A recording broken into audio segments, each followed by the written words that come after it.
김희수 후보자가 어제 청문회에서 사형 선고를 받았던 그 피해자에게 사과를 했습니다.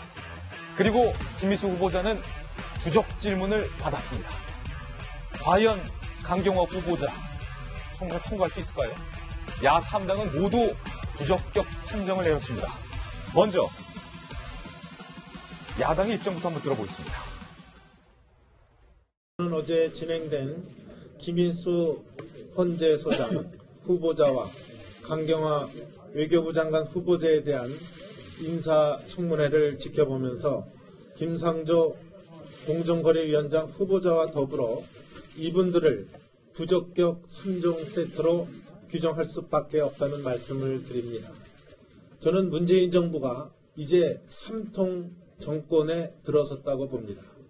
지지자들에 대해서는 소통이 아니라 쇼통 정권으로, 또 비판하는 여론에 대해서는 먹통 정권으로, 또 그 야당에 대해서는 불통 정권으로 변하고 있다는 말씀을 분명히 드리겠습니다.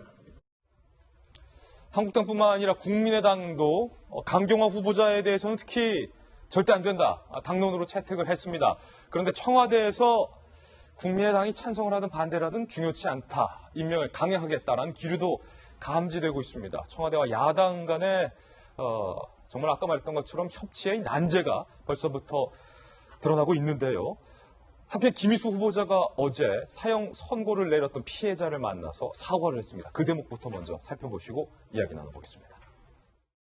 미리서 이야기 못한 데에 대해서 미안하다는 그런 사과를 받겠습니다.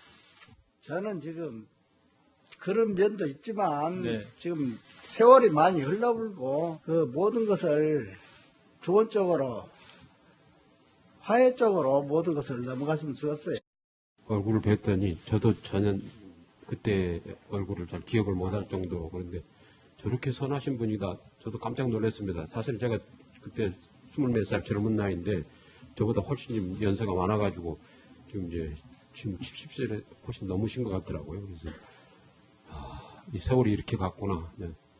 진즉 가서 찾아뵙고 인사를 사죄를 드려야 될 텐데 정말 죄송하게 생각합니다.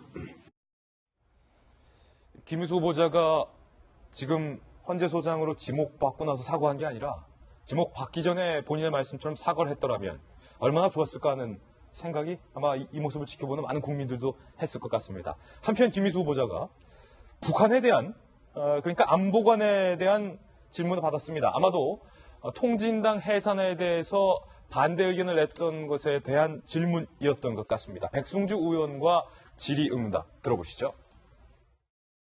북한은 우리의 교전 당사자로서 주적입니까, 아닙니까? 우리의 적이다. 이렇게 우리가 교전하는데 제일 당사자가 중국군입니까, 북한군입니까? 북한군 아닙니까? 그게 주적이죠. 북한 주적이라는 말에는 동의하죠? 우리의 가장 큰 적인 맞습니다. 주적이죠. 저는 주적이라는 표현을 꼭 쓰고 싶지는 않은데, 하여튼 왜 못 씁니까? 중심된 적. 왜 중심된 적하고 주적하고 차이가 뭐예요? 그냥 주적이라고 하겠습니다. 네.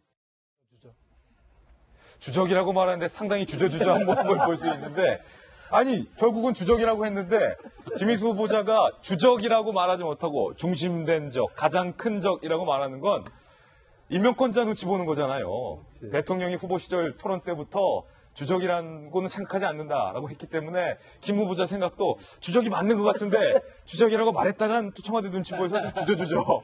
불필요한 주저주저였다고 생각을 하는데. 불필요한 주저주저였다. 그때 문재인 대통령 후보는 명확하게 얘기를 했어요. 그 군사적으로 주적이다. 그러나 나는 지금 대통령 후보로 나와 있는데, 대통령 후보로 나와 있는 사람으로서 헌법이 명령하는 평화통일을 해야 되는 그 역할을 맡아야 되는 사람으로서 어떻게 북을 그렇게 딱 한쪽으로만 규정을 할 수 있느냐. 나는 종합적이다. 이런 주적이 아니라 종합적이다. 이런 판단이었던 거죠. 근데 그 헌재소장에게 저걸 묻는 것 자체도 사실 정치적이긴 한데 불필요한 질문이긴 하거든요. 그 시원하게 주적이죠. 주적이다. 그렇게 얘기하시면 될 문제를 너무 이렇게 이쪽 주저주저했다. 괜한 뉴스거리를 만들으셨다. 이런 생각이네요.